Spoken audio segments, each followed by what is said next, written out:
नमस्कार, आप देख रहे हैं सनसनी रिपोर्टर न्यूज़। और आज सुरेंद्र महरोलिया जी ने एक आयोजन किया। हमारे साथ है गुरुजी। आज वो आशीर्वाद देने आए हैं, शुभकामनाएं देने आए हैं। पूछते क्या शुभकामनाएं देने आए हैं।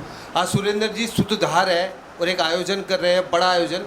क्या कहना चाहेंगे गुरुजी, क्या आशीर्वाद देना चाहेंगे? नमो नारायण। देखिए, सुरेंद्र जी ने जो कार्यक्रम रखा है वह परंपरागत अनुसार है और गाय की जो महत्ता है, जो गाय हमें अनुदान करती है, हमारे जीवन में जो महत्वपूर्ण चीज़ें होती हैं उनको लेकर एक विशेष कार्यक्रम रखा गया है। तो समय समय पर ये आयोजन करने का मतलब इतना होता है कि जो नई पीढ़ी है या जो व्यक्ति उनसे अभी परिचित नहीं है तो उन परिस्थितियों से परिचित कराने के मतलब होता है कि कोई ना कोई आयोजन या कोई ना कोई माध्यम ये अपनाए जाते हैं।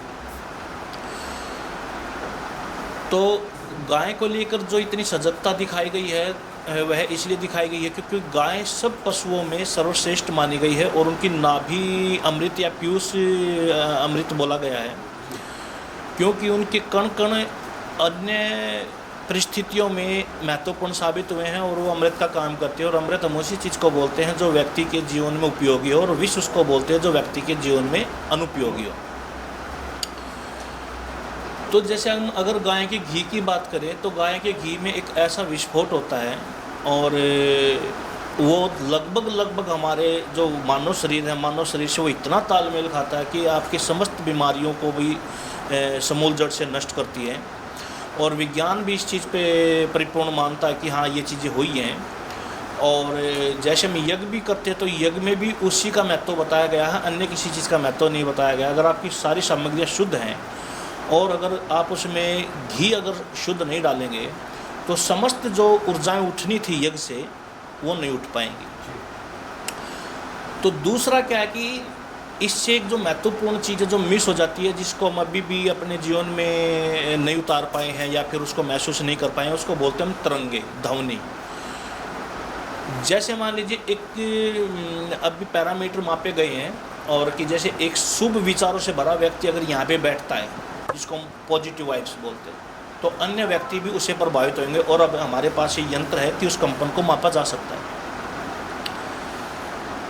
और ऐसे ही जब जितनी अवस्थाओं में व्यक्ति अपने आप को सचेतन रूप से करेगा तो सचेतन रूप से करने के बाद वो अन्य चीज़ों को प्रभावित करना शुरू कर देगा। तो जो पुराने समय में जो साधु महात्मा होते थे तो वो एक जगह ध्यान लगाते थे, आसपास के 50-100 किलोमीटर की चीज़ों को प्रभावित करने की क्षमता रखते थे।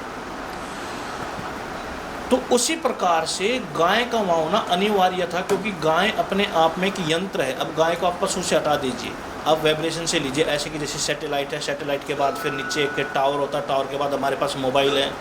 तो डायरेक्ट हम सैटेलाइट से एनर्जी नहीं लेते, क्योंकि डायरेक्ट सैटेलाइट का लेने का के लिए आपको बीच में कनेक्टिविटी चाहिए। अगर आपको डायरेक्ट ब्रह्मांड से ऊर्जा लेनी है तो कोई कनेक्टिविटी चाहिए। तो अपने आसपास गाय होने से क्या कि गाय सारी चीज़ों को ऑब्जर्व करती है, जिसको हम तरंगे बोलते हैं। उसकी बनावट ही ऐसी है। तो उस जब हम ध्यान लगाएंगे तो उसके माध्यम से हमारे अंदर फिल्टर होकर ऊर्जाएँ आती है जी। और ये विज्ञान इस चीज़ को मानता है कि कोई भी तरंगे हमारे अंदर डायरेक्ट प्रवेश नहीं कर सकती। अगर डायरेक्ट प्रवेश करना शुरू करें तो एक सतर है ना, हम उस फ्रीक्वेंसी से नीचे सुन सकते हैं ना उस फ्रीक्वेंसी से ऊपर सुन सकते हैं। अगर मान लीजिए जैसे मोबाइल की तरंगे हैं, इनकी सब की तरंगे हैं, जो ये हमारे पास जितनी भी चीज़ें गुजरती हैं वो बातें हो रखी है, लेकिन वो फ्रीक्वेंसी हमारे पास नहीं है कि हम उसको समझ पाएँ। अगर लेकिन हमारे पास वो फ्रीक्वेंसी आ जाए तो हम हर चीज़ को कनेक्टिविटी करेंगे और हम उस चीज़ को बर्दाश्त नहीं कर पाएंगे। जी, मैं बिल्कुल माफ़ी चाहूँगा, लेकिन फिर भी आपने बहुत अच्छा अभियान चलाया और बड़ी मेहनत भी करे। आप उज्जैन से आगे दिल्ली में परिवर्तन भी करें, लेकिन भारतवर्ष में आज भी गौ हत्या हो रही है और गाय निकालने के बाद गायों को सड़क पर छोड़ दिया जाता है। कई बार एक्सीडेंट भी होता है। ऐसे भी लोग हैं हमारे भारतवर्ष में। देखिए, ये तो वृत्ति है। क्या है ये? वृत्ति बोला गया है। इसमें तो आप चिन्हित ही नहीं कर सकते। ये तो स्वार्थवश की बात हो जाती है। कभी भी आप जब तक किसी फॉर्मूले को, किसी सूत्र को नहीं समझोगे, आप डिस्ट्रॉय होते रहोगे। ये तो गाय की तो बहुत छोटी बात है, यहाँ तो मित्र को मार देता है। तो ऐसे लोगों के लिए आपका क्या संदेश है? नहीं, मेरा क्या संदेश है, उनकी सुवृत्ति होनी चाहिए। उनकी सोच बदल नहीं, उनकी सोच तो सब बदल सकती है। उनको उनसे जो फाइनेंशियली बेनिफिट या दो चीज़ हो सकती हैं। या तो व्यक्ति फाइनेंशियली बेनिफिट से लेकर कोई रिएक्शन करेगा या ईर्ष्या से लेकर करेगा कि मुझे किसी से जलन है, मुझे किसी से ईर्ष्या, द्वेष है, द्वेष की भावना से करेगा। तो एक सूत्र जो सबसे गहरा सूत्र बनता है, हमें दो चीज़ों पे काम करना पड़ेगा, चाहे वो किसी भी समुदाय से क्यों ना, विश्व में कोई भी व्यक्ति क्यों ना हो। कोई भी चीज़ आपकी बुद्धि से ही उपजेगी। मान लीजिए मैंने मोबाइल की टेक्नोलॉजी देखी है, बुद्धि के बिना ये टेक्नोलॉजी काम ही नहीं करेगी। मैंने सर्च किया है, मोबाइल का मैंने ईजाद किया है, मैंने किसी भी टेक्नोलॉजी का ईजाद किया, वो बुद्धि से होगी। लेकिन अगर मैं उसको बुद्धि से इस्तेमाल करूँगा तो विनाश और घातक के रूप में इस्तेमाल हो जाएगी। जैसे हिरोशिमा में परमाणु बम का इस्तेमाल हुआ, वो बुद्धि से बुद्धि में टकरा गया। लेकिन बुद्धि से कोई भी चीज़ की जब टेक्नोलॉजी का उत्पन्न होता है तो उसको आप भावनात्मक रूप में इस्तेमाल करोगे तो सक्सेस हो जाओगे। कोई भी वेपन्स के रूप में काम करेगी नहीं तो। और जब हम किसी टेक्नोलॉजी को बुद्धि से इस्तेमाल करते हैं, उसको निकालते हैं, टेक्नोलॉजी को बनाते हैं, लेकिन उसको भावनात्मक रूप से कि किसके लिए कितना बेनिफिट और किसके लिए कितना लॉस है, किसके लिए हम क्या कर सकते हैं, ये भावनाएं व्यक्ति को अपने अंदर उत्पन्न करनी पड़ेगी। कुश्ती फेडरेशन के संजीव जावा जी भी इस अभियान में पूछ चुके हैं। वो भी कह रहे हैं कि हम भी कुछ परिवर्तन चाहते हैं, और इतना परिवर्तन चाहते हैं कि गौ को जो माता का दर्जा दिया गया है उसकी सुरक्षा करें। देखिए, सुरक्षा का तो विषय ही नहीं है। सुरक्षा तो जैसे धन की जाती है और जो छुपा के रखने का है, तो गाय को तो हम छुपा के रख नहीं सकते। तो ये जागरूकता से हो सकता है। हाँ, कि जागरूकता का मतलब ये, जैसे मान लीजिए हम कह रहे हैं कि बहु बेटियों की रक्षा करो, किससे रक्षा करने के लिए करो? अपने ही लोगों से। इसका मतलब अपने ही लोग खराब है, तो काम करने की जरूरत कहाँ, अपने ऊपर काम करने की आवश्यकता है। तो जब डीप हम किसी चीज़ पे जाएंगे तो हमें स्पष्ट शब्दों का मिलेगा। लेकिन हम क्या करते हैं, धारा प्रवाह जो विचार फैलता है, हम उसके आवेश में आ जाते हैं और हम उसी चीज़ को नेगेटिव या पॉजिटिव से मतलब अपने अंदर धारण करना शुरू कर देते हैं। तो कुछ चीज़ें जैसे कि पॉलिटिशियन हमेशा करप्शन ही दिखाया जाएगा कि भाई पॉलिटिकल इतने खराब लोग होते ही होते, लेकिन जाबिया भी उन्हीं के पास रहे हो, रेला भी उन्हीं के पास लगा हुआ है। कहने का अर्थ ये है कि बाहर से आप विरोध कर लो, इंटरनल आप उसी का हिस्सा हो, इंटरनल आप उसी को चाहते हो कि भाई मैं भी पावर का हिस्सा बन जाऊँ। वो पावर मेरे पास आने के बाद क्या है कि फिर वो सब कुछ ठीक हो जाएगा।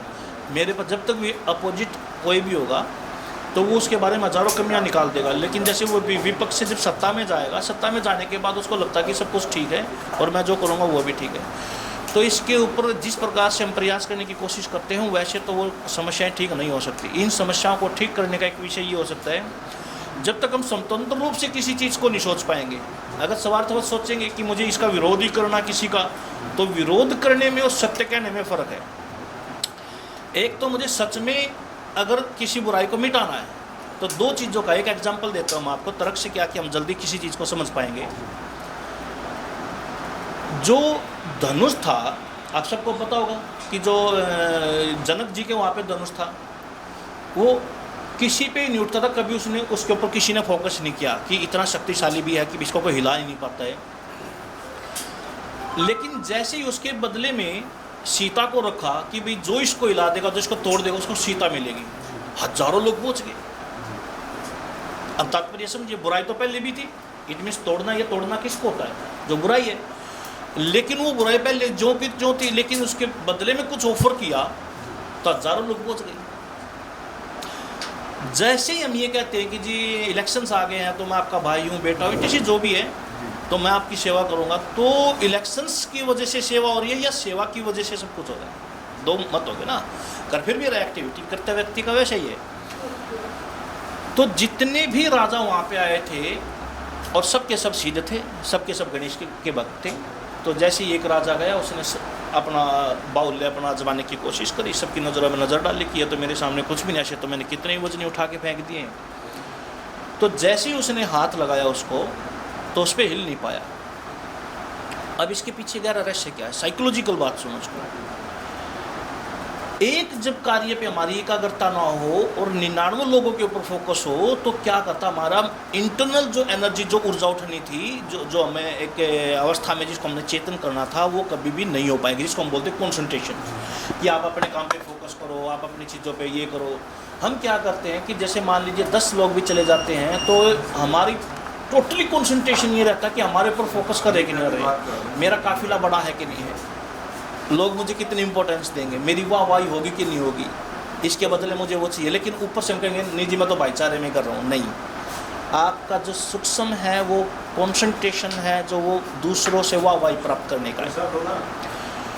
मनोविज्ञान ये कहता है जब तक आप इसके ऊपर काम नहीं करोगे आप सफल नहीं हो पाओगे। तो दूसरे ने भी ऐसे ही किया, लेकिन अब इसमें संशय ये बना कि जब वो पहले वाला जो धनुष को नहीं तोड़ पाया, अब यहाँ पे समझने का विषय, जब पहले वाला जो धनुष को नहीं तोड़ पाया वो अपनी सीट पे आके बैठा, उसने ये कहा कि मुझसे धनुष टूटा ना टूटा सही है, टूटना इससे भी नहीं चाहिए।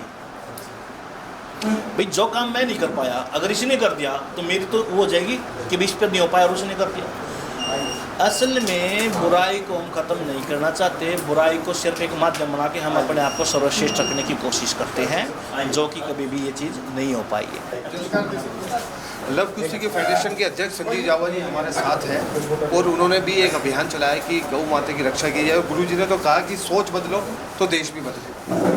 सर, आज के कार्यक्रम को लेकर क्या कहना चाहेंगे? आज का जो आयोजन है हमारा, जो हमारे पूर्व सीएम बिहार सीताराम मांझी जी का उनका स्वागत का कार्यक्रम लव कुश्ती फेडरेशन के अंदर उनको राष्ट्रीय संचालक के रूप में उनको नियुक्ति की जाएगी, ये आयोजन किया गया है। आयोजित करता हमारे सुरेंद्र महरोले जो हमारे संरक्षक हैं और हमारे विजय कनेरा जी प्रधान महासचिव, निक्कू चंदेले जी डिप्टी चेयरमैन, दीपक जी हमारे कोषाध्यक्ष, सभी मौजूद और आप देख सकते हैं सभी लोग उनका सम्मान करने के लिए। लव कुश्ती के जो परिवार है वो लगातार बढ़ता जा रहा है, इसकी क्या वजह है? परिवार क्यों बढ़ता जा रहा है? क्योंकि सभी को खेलों के अंदर रुचि है, क्योंकि आज खेल के अंदर लोग पीछे हटते जा रहे हैं। तो हमने प्रोत्साहित किया है कि मिट्टी के खेल को दोबारा आगे लाया जाए।